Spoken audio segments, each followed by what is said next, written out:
या अली मदद. Otherwise, Rai Abu Ali Missionary, wise number 671. 4th of November, year 2004, my wise in St. Antonio in Texas, USA.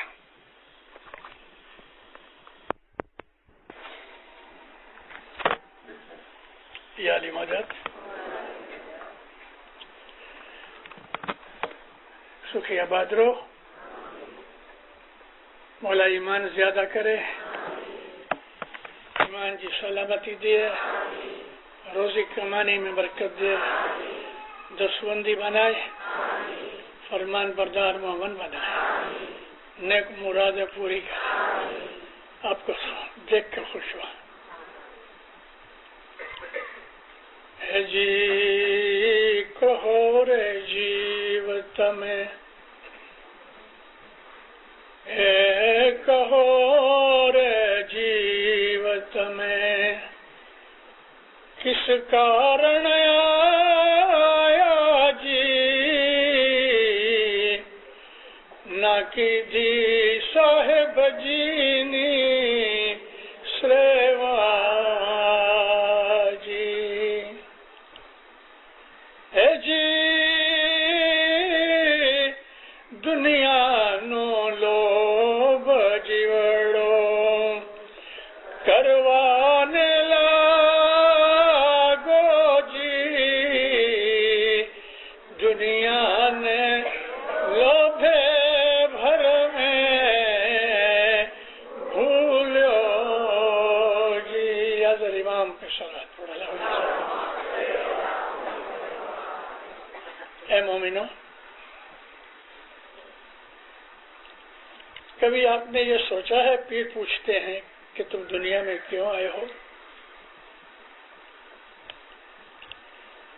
मौलाना इमाम सुल्तान मोहम्मद शहजाद फरमाया, मोमन को लाजिम है कि हर रोज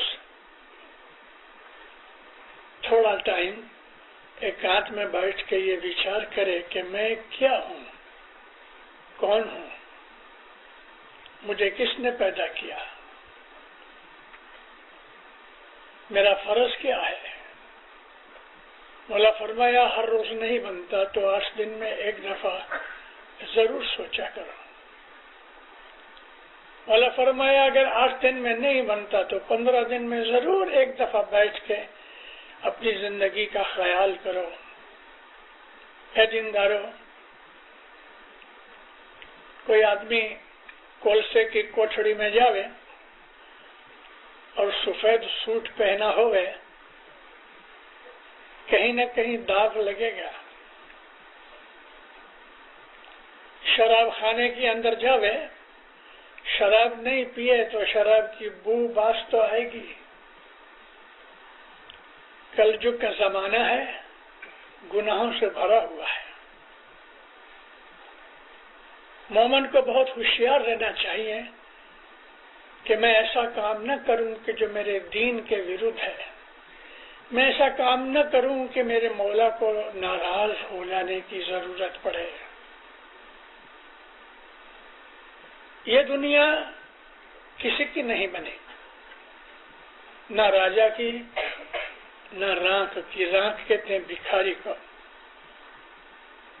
और ये याद रखो कि दुनिया में ऐसा एक भी आदमी नहीं कि जिसने सारी जिंदगी सुख की गुजारी हो. कुछ ना कुछ दुख इंसान के पीछे लगा है. मैं अपनी वाज़ों में बहुत दफा कहा करता हूं कि जिंदारो, आज के जमाने के अंदर इंसान की जो नॉर्मल लाइफ है उसमें 99% प्रॉब्लम्स हैं. 99%. जो ही बच्चा समझदार होता है, 1.5-2 बरस के अंदर उसको थोड़ी समझ आती है, उसकी प्रॉब्लम्स शुरू होती हैं. और उसकी प्रॉब्लम्स क्या है? टॉयज हैं, गेम है, खाना पीना है, कपड़े हैं. और सारी जिंदगी इंसान को प्रॉब्लम्स मिलती रहती है. 1%, 1% सुख और शांति का है जो हम अपनी इबादत और मजहब में से निकालते हैं. ऐ मोमिनो, ये जो 99% प्रॉब्लम्स हैं ये मिटने वाली नहीं, थोड़ी कम हो जाएंगी। 1% मजहब को इतना खींचो कि सारी प्रॉब्लम्स उसके नीचे आ जाए। और ये जो मजहब है वो हमारे भलाई के लिए आया है। कभी कभी मैं वाज़ों में पूछा करता हूँ, मजहब की जरूरत क्या? मैं ये भी पूछा करता हूँ कभी कभी कि आपको जितनी आपकी उम्र है, 20 बरस, 25 बरस, 50 बरस, 70 बरस, 80 बरस, आपकी उम्र जितनी इस मजहब में निकली, आपको क्या मिला? 60 बरस का आदमी है, उसको पूछता हूँ कि 60 बरस तुझे हुए इस दुनिया में, मजहब में क्या मिला? 10-15 बरस के बच्चों को तो शायद इतनी अकल नहीं है, लेकिन 20-25 बरस से इंसान को खुदा ताला ने जो सोच विचार का मादा दिया है, उसमें कभी सोचा है कि मुझे इस मजहब में से मिला कुछ? और अगर नहीं मिला तो क्या मेरी जिंदगी बेफायदा गई? पहली चीज ये सोचो कि मजहब क्या है। आप फर्नीचर लेने जाओ और उसमें एक रेफ्रिजरेटर खरीदो, $1000-1200 का एक फ्रिज खरीदो, उसकी वारंटी मिलती है और फिर उसकी बुक मिलती है कि इसको किस तरह हैंडल करना। कोई भी मशीनरी खरीदो, टीवी ले लो, रेडियो ले लो, कोई ऐसे चीजें ले लो, तो उसके साथ एक उसका पैम्फलेट होता है, ब्रोशर होता है, उसमें लिखा होता है how to use it. 110 volt की उसमें एनर्जी चाहिए, इतने उसके एम्पियरेज हैं, पहले ये स्विच करो, फिर इस तरह करो, ये सारी चीजें वो पैम्फलेट में लिखी होती हैं। अगर उस बाय मुताबिक नहीं चले तो वो मशीन खराब हो जाएगी। खुदा ताला ने इंसान को पैदा किया तो उसको समझाने वाले गुरु भी साथ भेजे, और वो गुरु जो थे वो नबी थे। 1,24,000 124,000 प्रॉफिट्स, 124,000। ऐसा कभी कभी हुआ है कि 2-2, 3-3 प्रॉफिट्स एट ए टाइम होते हैं, कोई इधर हुआ, कोई उधर हुआ। लेकिन अल्लाह कहता है कि कोई कंट्री, कोई नेशन मैंने बाकी नहीं छोड़ी कि जहां मेरा प्रॉफिट नहीं गया। ये गुरु जो थे हमारी इंसानी जिंदगी के गाइड थे। क्या खाओ तो क्या बने, क्या ना खाओ तो क्या बने। जिस तरह फूड के अंदर ये है, इसी तरह से हमारे सोच विचार के अंदर, हमारी अक्ल के अंदर, हमारी इंटेलिजेंस के अंदर किस तरह से हम अपनी लाइफ गुजारें कि मुझे गम न मिले, सुख और शांति मिले। हमारे एक बहुत बड़े इस्माइली दाई भी थे और वो हकीम भी थे, फिजिशियन था। उसका नाम था अबू अली सीना, एविसीना इंग्लिश में कहते हैं। उसको फादर ऑफ मेडिसिन कहते हैं। पेरिस कभी जाओ तो ब्रेबोन यूनिवर्सिटी के एंट्रेंस के अंदर उसका बुत लगा हुआ है, फादर ऑफ मेडिसिन एविसीना। 33 बरस की उम्र में गुजर गया, लेकिन 111 किताबें लिखी उसने। इस उम्र में उसको लुकमान कहते थे, बहुत बड़ा आलिम हकीम था। और उसकी बातें सुन के इंसान को बहुत कुछ सीखना मिलता है। इस्माइली था। एक आदमी उसके पास आया, कहता शेख पेट दुखता है। नब्स देखी, क्या खाया? रोटी खाई। घी वाली? कहते नहीं, तनूर में पकी हुई थी लेकिन जरा जल गई थी। नौकर को कहा सुरमा लेके आओ। सुरमा आया तो उसको कहा कि आंखों में सुरमा डालो। कहते शेख पेट दुखता है। कहता हाँ, पहले मैं उसकी दवा करूं कि जिसके कारण से तेरा पेट दुखता है। तू देख रहा है कि ये जली हुई है, फिर भी खा रहा है, तो तेरी आंखों का कसूर है, इसलिए पहले सुरमा डालो। आप समझे इसमें से कुछ? हर एक्शन का एक रिएक्शन है, और अगर हम अपनी जीभ के स्वाद की खातिर या अपने लालच की खातिर या कोई बेवकूफी के कारण से हम कोई ऐसा काम कर लेते हैं कि बाद में पछताते हैं। खाने पीने के अंदर भी ऐसी चीजें हैं कि जो दो चीजें एक दूसरे से मिलती नहीं। फॉर इंस्टेंस मैं आपको खाली बताना चाहता हूं ताकि हमें समझ आवे। छाछ पी रहे हो खाते वक्त तो खट्टी चीजें मत खाओ। छाछ पीनी है, दही खाना है, तो उसके साथ नींबू, अथना, चटनी, अचार, इमली मत खाओ, लिवर खराब हो जाएगा। इसी तरह से हमारे मजहब के अंदर है। रूहानियत चाहिए तो रूहानियत के उसूल कायदे जुदे हैं। मजहब में आगे बढ़ना है तो उसके लिए फी दो, यानी उसके लिए कुर्बानी करो। अगर किसी बच्चे को डॉक्टर बनना है तो 7 बरस उसको यूनिवर्सिटी में पढ़ना चाहिए, तब जाके डॉक्टर बने। इंजीनियर बनना है तो 5 बरस का कोर्स है, अकाउंटेंट बनना है तो 4 बरस का अकाउंट है। इसी तरह से हर शय का एक ड्यूरेशन है। कोई ऐसे कोर्सेज हैं कि 6 महीने में आ जाते हैं, कोई ऐसे कोर्सेज हैं कि 10 बरस लगते हैं। मजहब हमको मिला है हमारी भलाई के लिए। खुदा ताला ने गुरु साथ भेजे। इन नबियों ने हमको हमारे जीवन गुजारने की सब चीजें हिदायतें की। नबियों ने खाने पीने की बातें की, कपड़े लते की बातें की, फैमिली की बातें की, बिजनेस की बातें की, सोसाइटी की बातें की, और आखिरत के लिए क्या अच्छा है उसकी बातें की। मगर ये याद दिलाते रहे कि देखो बेटा, तुम इस यूनिवर्सिटी में आए हो तो हमेशा के लिए तो नहीं आए ना, 5 बरस 7 बरस। ये दुनिया जो है वो यूनिवर्सिटी है।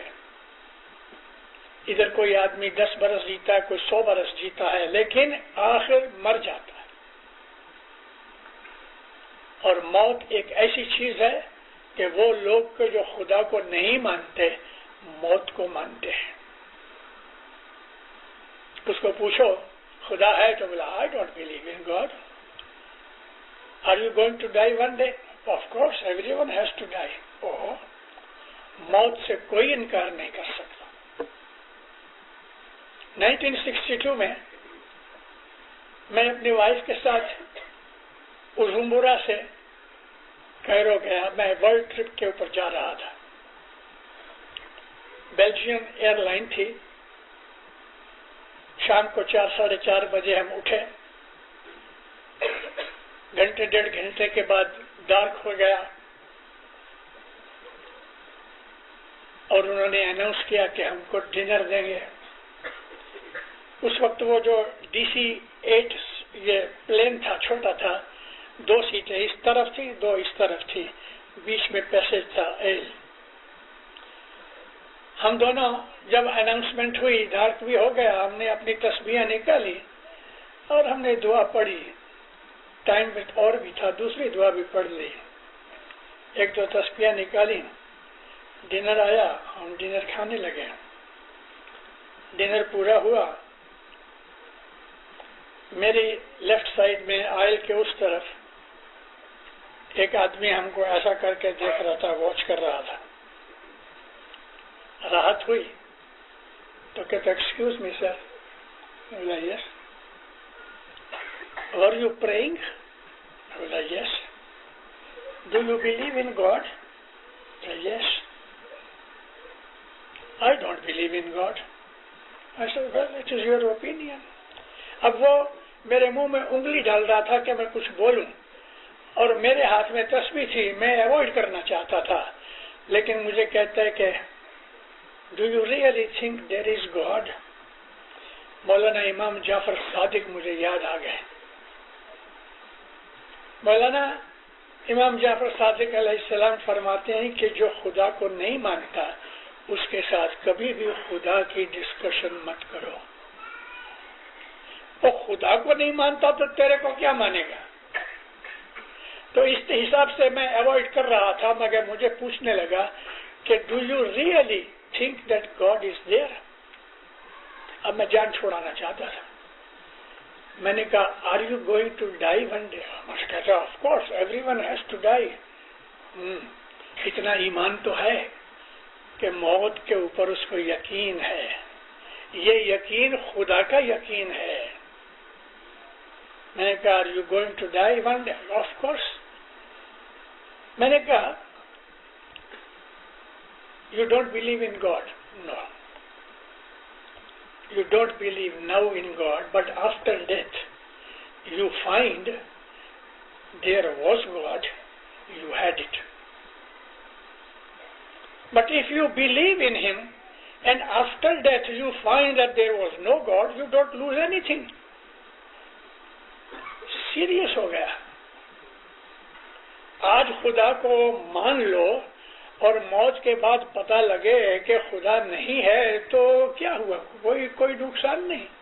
लेकिन आज खुदा को न मानो और मौत के बाद जब खुदा के सामने जाओगे तो वो तो पीटेगा। चुप हो गया, डीप थिंकिंग में पड़ गया।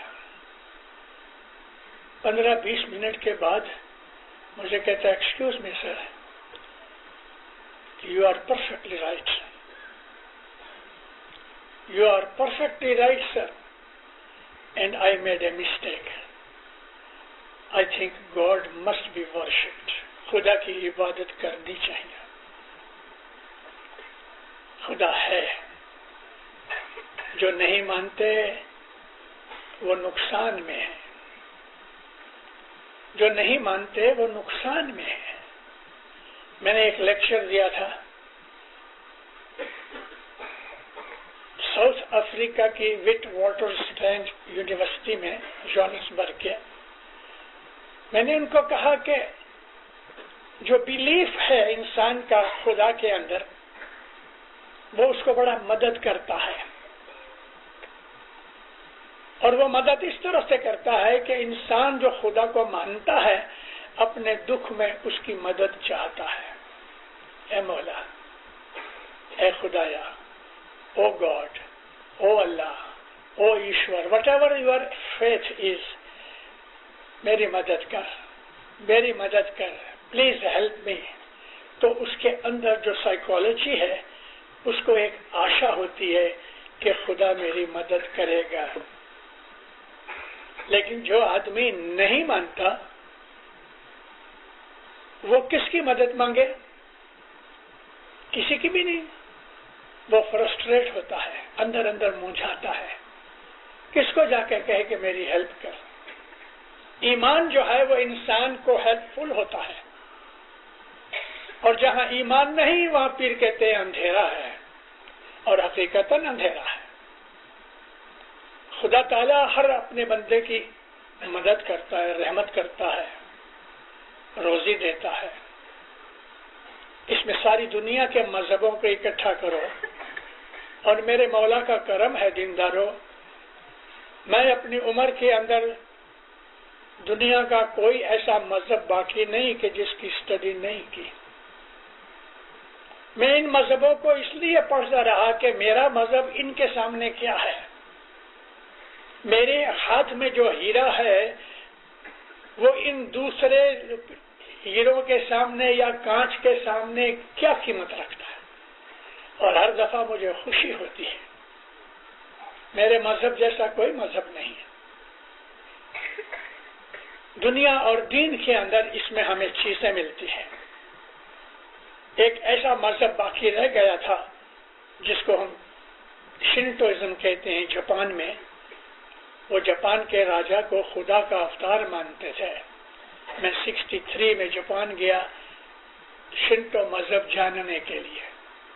उसकी मुझे कहीं भी लिटरेचर किताबें इंग्लिश में या कोई और जबान में न मिल सके, लेकिन शिंतो मजहब जाके मुझे और भी खुशी हुई कि हमारा मजहब तो हमारा मजहब है।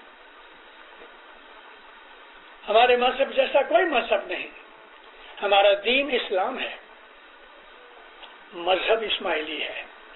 क्या फर्क हुआ दीन और मजहब में? दीन कहते हैं खुदा ताला ने जो हमारे लिए कानून बनाया वो उसको दीन कहते हैं, और मजहब का मतलब ये है उस पे चलने का रास्ता। सुन्नी मजहब है, शिया मजहब है, सिख मजहब है, ये सब मजहब है। दीन इस्लाम है, और इस दीन के अंदर 73 सेक्शंस है कि जो अपने अपने तरीके से अपने मजहब अपने दीन के ऊपर अमल करते हैं। हमारा तरीका यह है कि हम इस्माइली अपने अंदर एक बैठे हुए खुदा के नूर को, जिसको हम इमाम कहते हैं, हम इसके पीछे चलते हैं।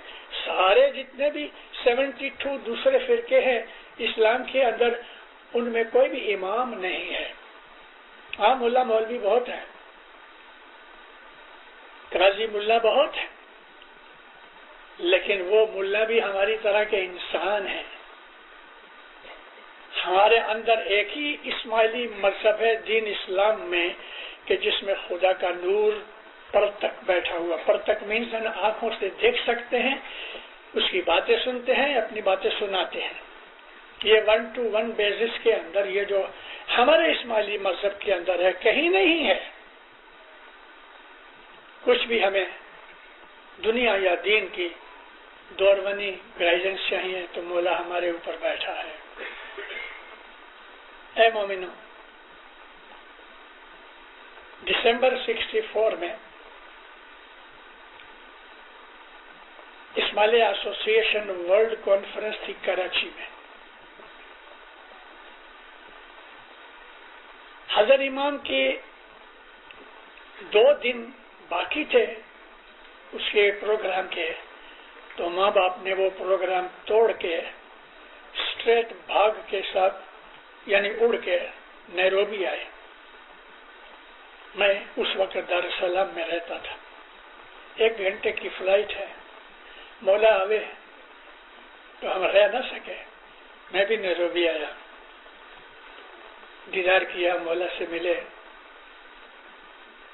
अभी बात क्या बनी थी कि उस वक्त अफ्रीकन थोड़े टाइम पहले ही आजाद हुए, और एशियन लोगों के मिसबिहेवियर के कारण जो अफ्रीकन थे उनके दिलों में एशियन के लिए हेट्रेड पैदा हुई। थोड़ी बहुत लूटपाट भी हुई, और उसमें एशियन का कसूर भी था।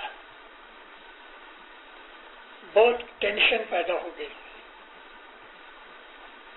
ऐसा लगता था कि मुल्क छोड़ के जाना पड़ेगा। यह 64 की बात करता हूं। जमात बेहिसाब आई, आजू बाजू इर्द गिर्द के लोग भी उधर आए। नैरोबी का दरखाना ऐसा है, इधर सेंटर में खड़े रहो तो इस तरफ जाता है, इस तरफ यानी राइट एंगल है। इस तरफ औरतें बैठती हैं, इस तरफ मर्द बैठते हैं। पैक जमात खाना ऊपर नीचे। धनी माँ बाप आया, मुखी ने चेन पहनाया, कमड़िया ने बुके दिया, दुआ शीश मिली, कुरान की तिलावत हुई, गिनान शरीफ पढ़ा गया। अब मौला खड़ा हुआ फरमान करने के लिए। चेन पहना था तो उंगली से चेन को ऐसा ऐसा खेल रहे थे उससे। ये निशानी क्या थी? खुशी की निशानी थी। माइक पकड़ा, माय डियर स्पिरिचुअल चिल्ड्रन, खाना वदान दिया, दुआ शीश दी। फिर मौला फरमाते हैं, यहाँ की टेंस सिचुएशन के कारण और तुम्हारी घबराहट और चिंता के कारण मैंने कराची का 2 दिन अपना प्रोग्राम छोड़ दिया, कट किया। मैं इधर आया हूं तुम्हारे पास, कोई फिक्र मत करो। क्या तसल्ली है। मौला कहता है don't worry, I will look after you. है कोई दुनिया में ऐसा?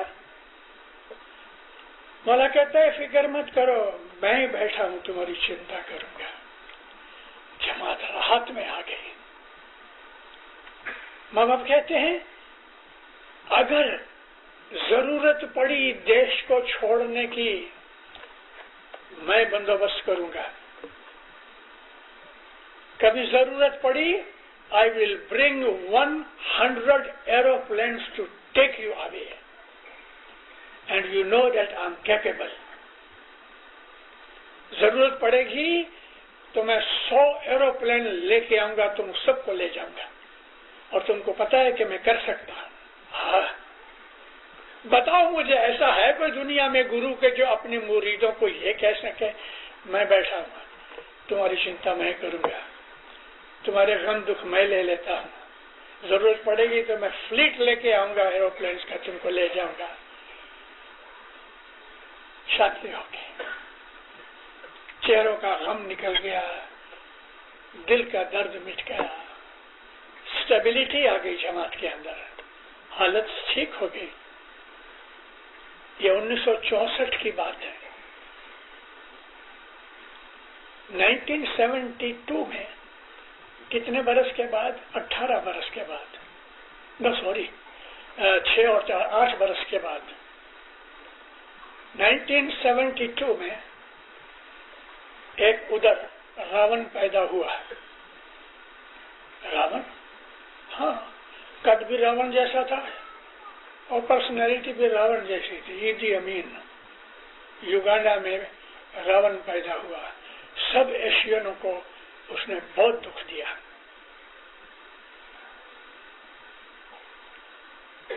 उसने कहा कि यहाँ से 6 महीने के अंदर एशियन लोग मुल्क को खाली करो। पैसे वाले इमीडिएटली भाग गए, लोग रह गए। जमात में थोड़ा कमोशन हुआ। क्या हुआ पता है? कुछ जमात जो रह गई, मौलाना हाजिर इमाम ने सर इबू को हुक्म किया, एरोप्लेन लेके सर इबू नैरोबी से कंपाला गए और अपनी जमात को उसमें प्लेन में बिठाया। नैरोबी लेके आए, दूसरी फ्लाइट की, तीसरी फ्लाइट के अंदर बहुत थोड़े आदमी बाकी थे और जगह अंदर काफी थी। तो उधर एयरपोर्ट के ऊपर हिंदू औरतें मर्द हाथ जोड़ के भीख मांगते थे, हाँ, अमो ने ले जाओ, अमो ने ले जाओ, और ले लिया। सरीबू ने उनको भी ले लिया। 8 बरस पहले किया हुआ वादा कि अगर जरूरत पड़ेगी तो मैं प्लेन भेजूंगा, तुमको उठा ले जाऊंगा, और उठा के ले गया। कनाडा आया, कोई लंदन रह गया, कोई अमेरिका आया। कई लोग लुट फुट के आए, कुछ थोड़े लोग थे कि जिन्हों का पैसा बाहर था। 1972 के बाद आज इस बात को ख्याल करो तो 32 इयर्स हुए।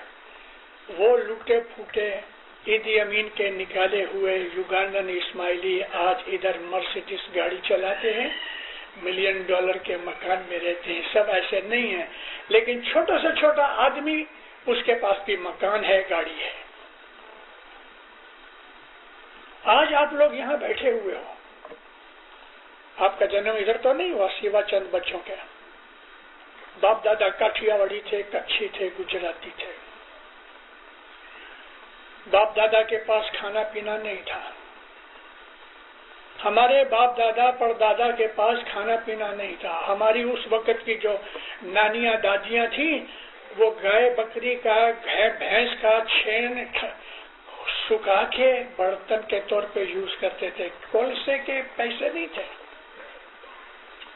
जो शरीर पे कपड़ा था वही कपड़ा था, उसी में नहा के निचोड़ लेते थे, खेती करते थे, भैंस का दूध बेचते थे, मजूरी करते थे। आज से 4-5 पीढ़ी पहले 100-150 बरस पहले मौलाना हसन अली शाह के टाइम के अंदर हमारी हालत यह थी। वजीर इस्माइल खानगी के साथ शाह पीर अली शाह माँ बाप और हसन अली शाह माँ बाप घोड़े पे बैठे हैं और जमात के अमरदार पांव से चल रहे हैं। जूनागढ़ के गांव के बाहर निकले तो बहुत सी औरतें गाय भैंस का छेन इकट्ठा कर रही थी। जब मौला के घोड़े देखे तो सबने मुंह फिरा लिया। हसन अली शाह माँ बाप ईरान से थे, उनको बहुत बुरा लगा। इस्माइल, जी सरकार, ये कैसी औरतें हैं? कहते मौला ये तेरी बच्चियां हैं। क्या कहते हो? ये लोग मेरे मुरीद हैं। तो फिर इन्होंने मुंह क्यों फिराया? कहते मौला इनके हाथ गंदे हैं, गाय का भैंस का छेन यानी इकट्ठा कर रही है। इस गंदी सूरत में उन्होंने मुंह फिरा लिया कि क्या मुंह दिखाए। माँ बाप घोड़े पे बैठा बैठा मुंह नीचा कर लिया, आंखों से आंसू निकले। इस्माइल, जी साहब वापस चलो। वापस आ गए। शाम तक कोई बात नहीं की, खाना नहीं खाया। शाम को जमात खाने आए। वजीर इस्माइल हाथ बांधे खड़ा है। जमात को मिले, दुआ सीखती। वजीर को कहते हैं मुझे सबके घरों में जाना है। नहीं या मौला, ये प्रोग्राम नहीं बन सकता। क्यों नहीं बन सकता? मौला उनके घर है ही नहीं तो कैसे रहते हैं? मिट्टी की झोपड़ियां बनाई हैं और ऊपर पत्तों की छत है, जमीन पे सोते हैं, घर है ही नहीं तो जाएगा किधर? हमको जाना है। वजीर, मैं जाऊंगा। पर मौला उनके घर में कोई शीश नहीं, बैठने की भी नहीं, मुझे जाना है, बंदोबस्त करो। अच्छा, धनी ये भी इस बात के ऊपर अड़ा हुआ कि मुझे हर घर में जाना है। मुखी कमरिया ने सबको कहा कि मौला तुम्हारे घरों में आऊंगे।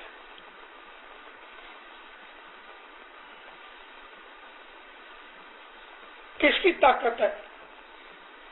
ये चीज सुन के खुशी भी होवे और रोवे भी। खुशी ये कि मेरा मौला घर पे आता है, और रोना इसलिए है कि घर घर जैसा है ही नहीं। शाह पीर दोनों, मुखी कामड़िया, वजीर इस्माइल घर में जाते हैं, नम के जाते हैं। इतना तो दरवाजा है, अंदर बैठने की कोई चीज नहीं।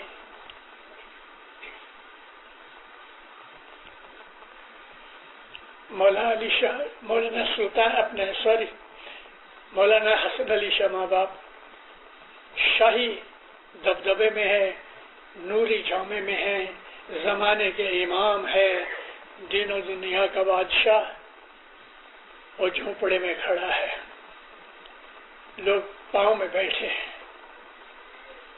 दुआ शीश दी, हमको कुछ खिलाओ। ओहो, हाजे गगड़ गए, हमको कुछ खिलाओ। बच्चों को खिलाने के लिए कुछ नहीं, तेरे को क्या खिलावे, हमको कुछ खिलाओ। वजीर कहता है गुजराती में कि कुछ भी आटा, अनाज, चावल, बाजरा कुछ भी है थोड़ा सा लेके आओ। कच्चे चावल लेके आए। कच्चे चावल एक छोटी सी प्लेट में लेके आए। मौला ने उसमें से 2 दाने मुंह में डाले।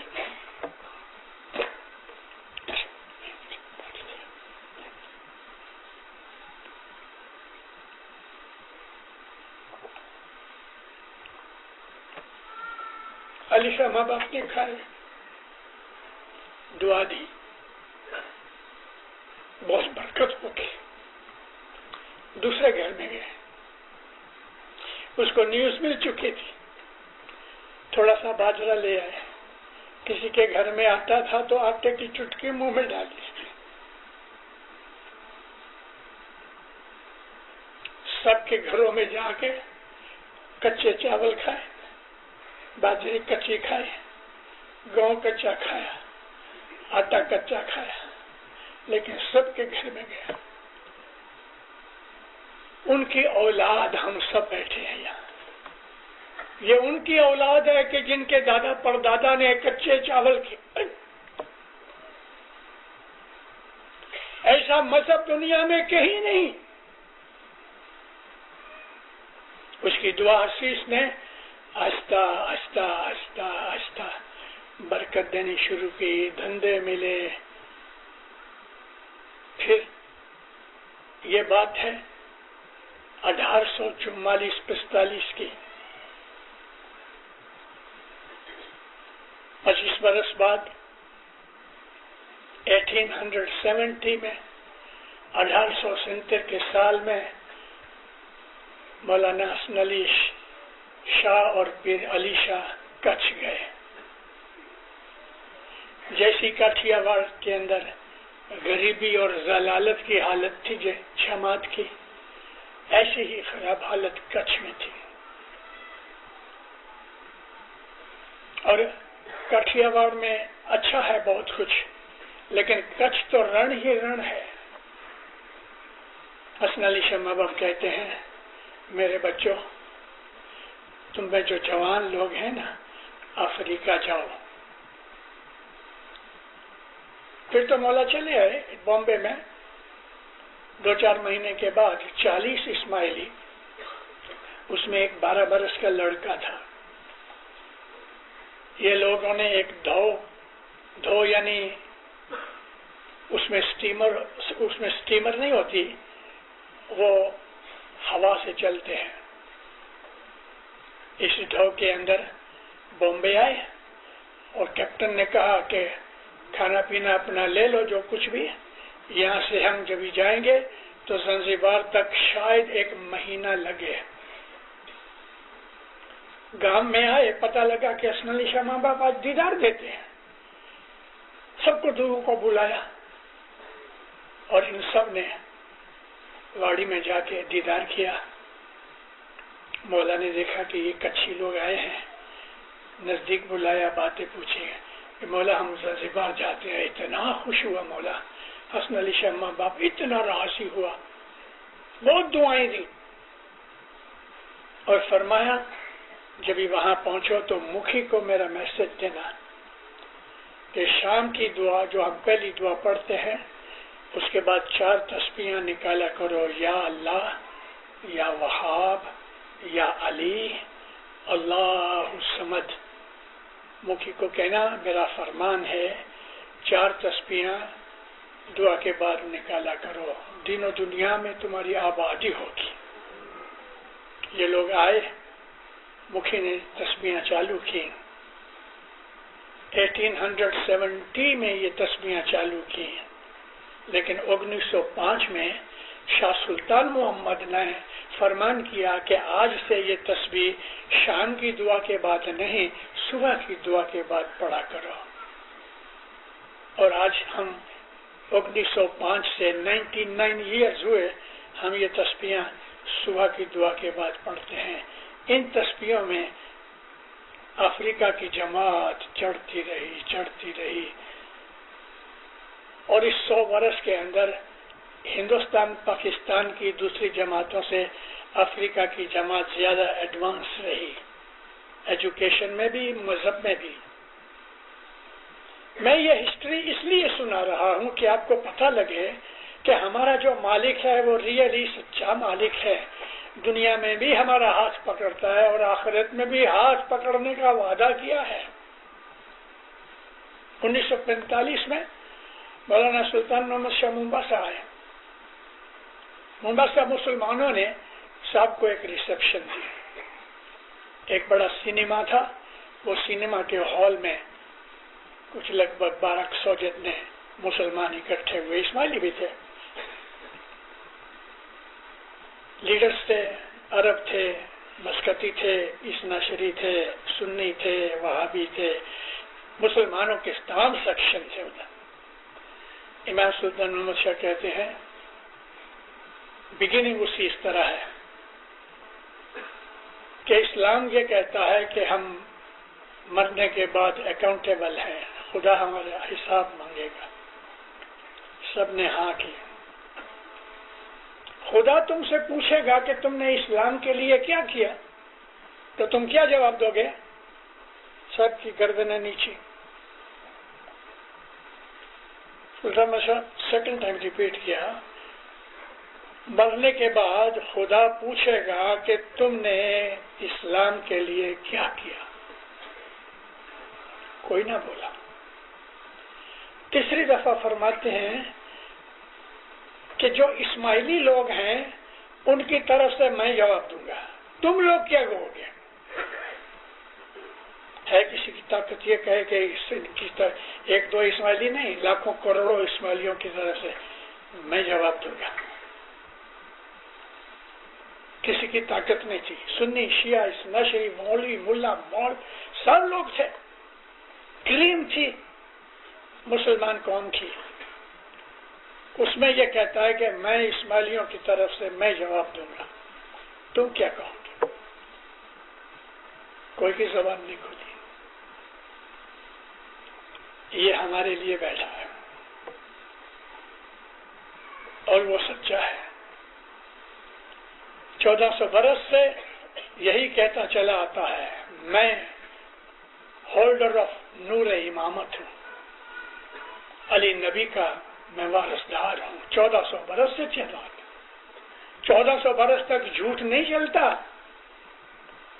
इस 1400 बरस में 32 लोगों ने इजिप्ट में, सूडान में, मोरक्को में, अरबस्तान में, ईरान में रसूलुल्लाह के बाद 32 लोगों ने इमामत का दावा किया। एक दो ने तो नबूवत का दावा किया। आज उनकी नस्ल भी मिलती नहीं, कोई बाल बच्चा भी मिलता नहीं, खाक हो गए, बर्बाद हो गए, जल उनके पूरे हो गए, किसी की नहीं चली। लेकिन ये 1400 साल से कहता है मैं इमाम हूं। एक दिन झूठ चले, एक महीना चले, एक बरस चले, 10 बरस चले, 100 बरस चले, 1400 बरस झूठ नहीं चल सकता। इसके बगैर और कोई नहीं, इसके बगैर कोई नहीं जिंदा। बोलो मेरे साथ पाठ बोलो, है जी तुझ बिना कोई अवर ना, स्वामी अमने छेका मारो,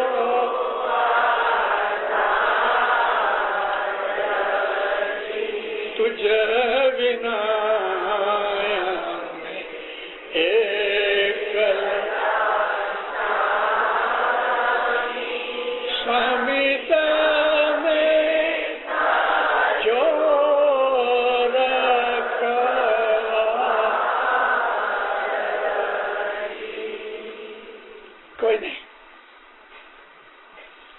मौलाना सुल्तान मोहम्मद शाह माता सलामत के साथ कराची गए 52 में, 51 में।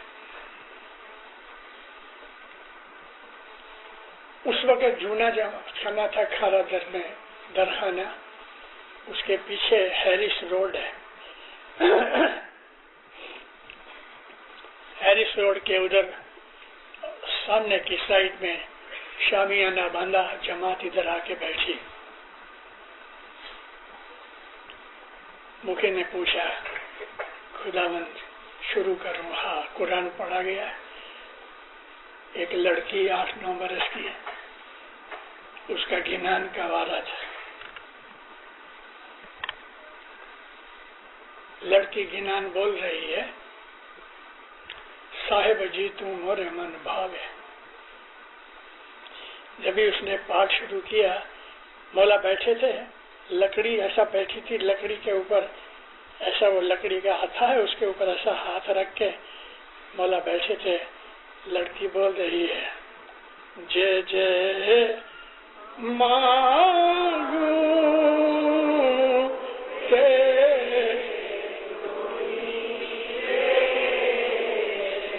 वो लड़की बोले ना तो सब ऐसा लकड़ी ऊपर करके नीचे करके ऊपर। अलबत्त अलबत्त जो मांगेगा हम देंगे। बहुत प्यार किया उसको, लेकिन वो बोल रही कि जे जे मांगू ते तो ही देवे। सब कहते हैं अलबत्त अलबत्त जो मांगोगे देंगे। ऐसा मौला है। सतगुरु कह रहे सोना बेची साजन लीजिए, अने रोए रूपा के रे मोल, वै साजन किम छोड़िए भाई लोकां के रे बोल रे। ये साजन हम लोगों के कहने से इसको छोड़ देंगे? अरे नहीं, इसके लिए तो जान जाए भले जाए। जो जीव जावे शाह का नाम न छोड़ो, दर सिर करवत अंग न मोड़ो। हमारा मजहब जो है वो मोहब्बत और इश्क का मजहब है। हमारे मजहब की जो बेसिस है वो नूर है। कब नसीब है वो इस्माइली के जिसने अपने मजहब को जाना नहीं, समझा नहीं, वो भटकता है ऐसे इस्माइली। कोई हसन अली के पास जाते हैं, कोई फातिमा के पास जाते हैं, कोई सकीना के पास जाते हैं। इस धनी को छोड़ के कहा इसकी मोहब्बत में मर जाए, इससे ज्यादा क्या चीज हो सकती है। अपने मजहब को पालो, अपने मजहब का स्वाद चखो। मैं अभी बोल के आया हूँ कि मुंह में चॉकलेट जिस तरह डालते हो और आस्ते आस्ते चूसते रहते हो, उसका मजा आता है। दीनदारों, अपने मजहब को चॉकलेट की तरह चूस चूस के उसका स्वाद लो। इस मजहब में आपको हर चीज मिलेगी, लेकिन सच्चे बनो। डॉलर की मोहब्बत में इमाम की मोहब्बत को भूल जाओ, ऐसा नहीं होना चाहिए। आधी रोटी खाओ लेकिन सुख की खाओ। वो पैसा किस काम का कि जो पैसा हमको दुख देगा। मैं बहुत दफा लोगों को कहता हूँ कि हमारे गिनानों में कोई चीज बाकी नहीं रखी।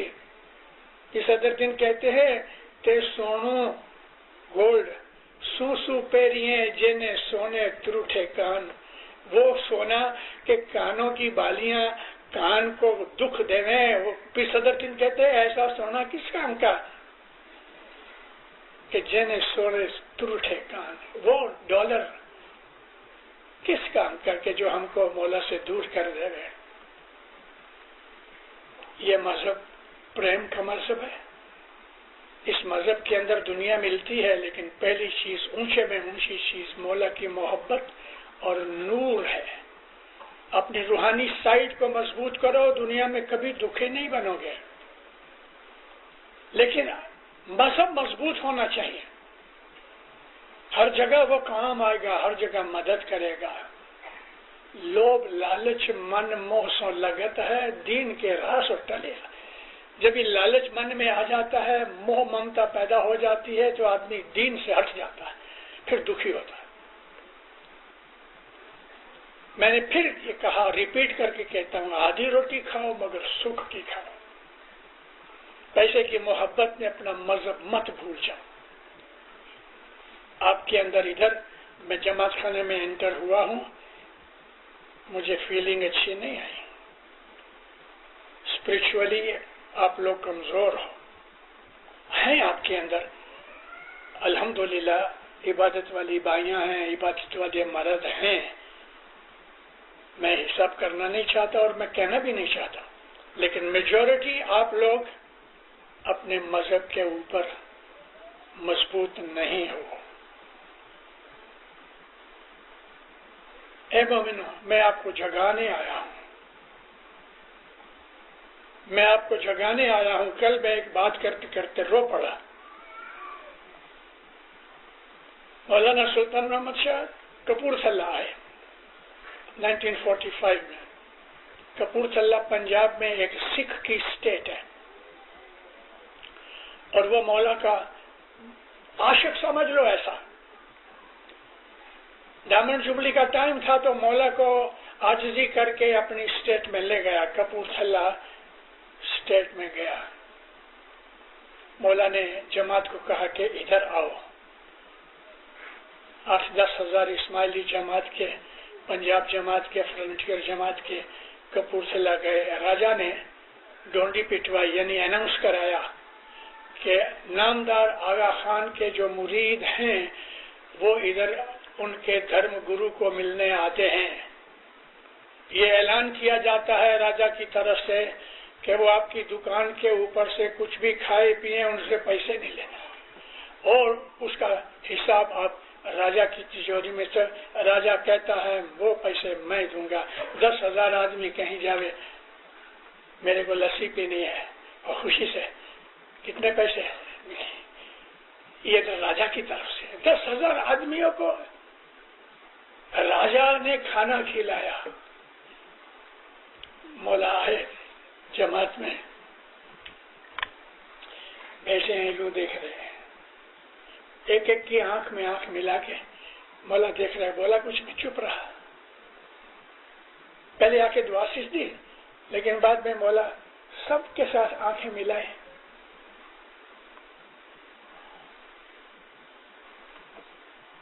मुंह उदास हो गया। थोड़ी बार के बाद कहते हैं मौला मैं तुमको बहुत प्यार करता हूं, मेरा दिल चाहता है कि तुम एक एक को, अपने रूहानी बच्चे को, एक एक को मैं अपनी गोद में बिठा के प्यार करूं। वो बोला लेकिन क्या करूं, बूढ़ा हो गया हूं, ऐसा नहीं कर सकता। मेरा दिल चाहता है तुम एक एक को अपनी गोद में बिठा के प्यार करो। ऐसा मौला किधर और नजर आता है आपको? वो हमें इतना प्यार करता है, उसके पास बेहिसाब पैसा, अल्हम्दुलिल्लाह दुनिया के हिसाब से नामना कितनी आगा खान की है, कोई चीज की कमी? फिर भी जमात के लिए इधर से उधर भागता है, उधर से इधर भागता है। नवा प्लेन लिया मौला ने, जो प्लेन था वो प्रिंस रहीम को दे दिया। अभी इधर से उधर, उधर से इधर, रात रात भर जागता है। क्या पड़ी है उसको? खाए पिए, ऐश करे, मजे करे, बेहिसाब पैसा, इतने नाम था, लेकिन आगा खान सब घूम रहे हैं, भूखे रह रहे हैं, दुख उठा रहे हैं, नींद पूरी नहीं होती है। किसके लिए? रूहानी बच्चों के लिए। मौलाना हजरत इमाम सिल्वर जुबली पूरी हुई, लीडर्स को मौला ने एक डिनर दिया। बातें निकलते निकलते 20 बरस की बात है। मौला कहते हैं इंशाअल्लाह नॉर्थ अमेरिका में मेरे मुरीद बहुत मालदार बनेंगे, बहुत मालदार बनेंगे, लेकिन मुझे डर है मुझे भूल न जाए। लानत ऐसे पैसे। ए मौला वो पैसा हमें नहीं चाहिए कि जिस पैसे से हम तुझे भूल जाए। एक दिन आंख बंद हो जाएगी, जिस गाड़ियां रह जाएंगी, $1 मिलियन रह जाएगा, सब कुछ रह जाएगा। हाथ की अंगूठी होगी वो भी निकाल लेंगे, मिट्टी के अंदर मिला दिया जाएगा, मिट्टी में मिट्टी बड़ी जैसे। इस पैसे के लिए हम अपने हाजिर इमाम को भूल जाएं? नहीं, नहीं होगा, इंशाअल्लाह नहीं होगा। कुछ कमबख्त बदनसीब हमारी जमात में हैं कि जो मजहब के विरुद्ध काम करते हैं। मैं दुआ करता हूँ या मौला उनके दिलों में भी नूर डाल दे, उनको अपनी भूल का प्रायश्चित करने की ताकत दे। या मौला अपने मुरीदों को दीनों दुनिया में अपने छत्र छाया में रख। मौला क्या चाहता है हमसे? कभी सोचा मौला हमसे क्या चाहता है? पैसा तो बेहिसाब है, पैसे तो देता है। अफ्रीका में तंजानिया के अंदर 1200 शिलिंग का एक अमेरिकन डॉलर है।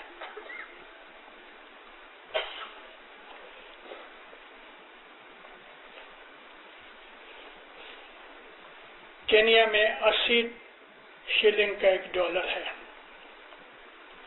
युगांडा में 2000 शिलिंग का एक अमेरिकन डॉलर है। 46 रुपीस इंडिया के एक डॉलर लाते हैं। पाकिस्तान के 50 रुपए का एक डॉलर है। ये जो कारसाजी मिलती है मुरीदों से, ये तंजानिया का शिलिंग क्या काम है? कितने डॉलर?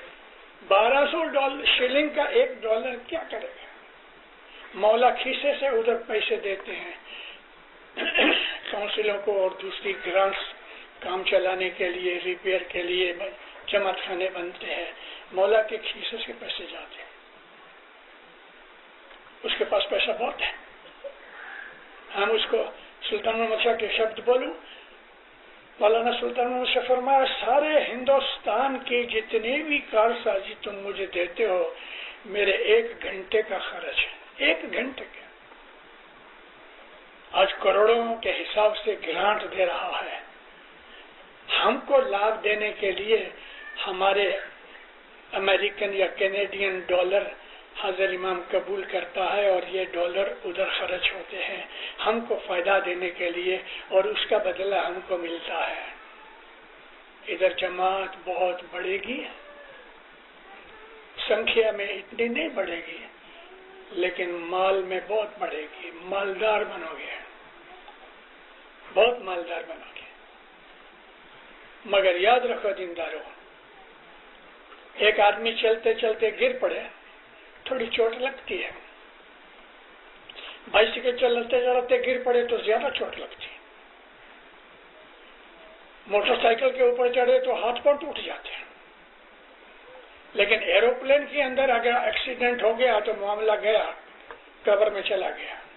तो जैसे स्पीड बढ़ जाएगी तैसे एक्सीडेंट की चोट ज्यादा होगी। ये समझाने के लिए कह रहा हूं। जो जो दुनिया में आगे बढ़ोगे, मालदार बनोगे, पैसे वाले बनोगे, तो स्पीड बढ़ती जाएगी ना। जरा सी भूल में ऐसा एक्सीडेंट होगा, खाकसिया हो जाओगे, बर्बाद हो जाओगे। वो पैसा कोई काम नहीं आएगा। हमारा जो मजहब है वो नेकी का मजहब है, रूहानी मजहब है, नूरानी मजहब है, ये फरिश्तों का मजहब है, ये नबियों का मजहब है। इस मजहब के हिसाब से चलो, दुनिया में भी बादशाह बनोगे, आखिरत में भी बादशाह बनोगे। और अल्लाह कहता है, मैं अपने बंदों को दुनिया में भी गार्डन दूंगा और मौत के बाद भी गार्डन दूंगा। गार्डन का मतलब बहिश्त। फिर कहता हूं, आधी रोटी खाओ, सुख की खाओ, रात को सो जाओ, कोई हम गम नहीं। लेकिन लोभ लालच करके, बदी बुराई करके, ऊंधे धंधे करके, खराब रास्ते करके, झूठ बोल के, फरेब करके, दगा करके जो डॉलर कमाओगे, वो डॉलर चमड़ी उतारेगा, चमड़ी। क्योंकि इस्माइली मजहब के अंदर सजा भी बहुत है। लेकिन अगर इमाम के फरमान के ऊपर चलते रहोगे, और इंशाअल्लाह मौला करे आप चलो, मेरी दुआएं हैं। मैं उनको डरा रहा हूं कि जो थोड़े से चूहे की तरह जमात के अंदर है, ऊंदर की तरह छुप छुप के बदियां करते हैं, उनको कह रहा हूं, जमात तो माशाअल्लाह बहुत अच्छी है, लेकिन राज करोगे। एक और बात साथ साथ कह दूं, और मैं कहता चला आया हूं, आज 5-6 साल से ये मिलेनियम आया नवा, तो मैंने पहली तारीख सन 2000 नॉर्थ के जमात खाने वैनकूवर में मैंने 1.25 घंटा जो वाज की थी, उसका थीम ये था कि ये मिलेनियम दुख वाला है। ये खास करके हमारी ये जो सदी है, ये सेंचुरी दुखों से भरी हुई है। अभी तो खाली 4 बरस हुए हैं, 96 साल बाकी हैं इस सेंचुरी के। इसमें गुना बढ़ते जाएंगे, धरती कम बढ़ेगा, बीमारी बढ़ेगी, मन की अशांति बढ़ेगी, इस तरह से पागलपन बढ़ेगा, फ्रस्ट्रेशन बढ़ेगी, आसमान से बिजलियां गिरेगी, आग लगेगी, एपिडेमिक फैलेगी, बीमारी फैलेगी, भूखमरगा फैलेगा, बड़ी बड़ी आफतें आएंगी इस सेंचुरी के अंदर। फिर माँ बाप कहते हैं कि विखड़ी वेला में दिल ठोर नहीं रहते। ये विखड़ी वेला आ रही है, पापों से भरी हुई, दिन ब दिन पाप बढ़ते जाएंगे। इनमें एक छतरी है और वो छतरी जमात खाना है। जमात खाने आओ, कल युग की हवाओं, कल युग की खराबियों से बचे रहोगे। अपने औलाद को सिखाओ कि ये प्रोटेक्शन की जगह है। जमात खाने रोज आओ। जमात खाने आते वक्त कभी धंधा रोजगार बंद करना पड़ता है तो बंद करो।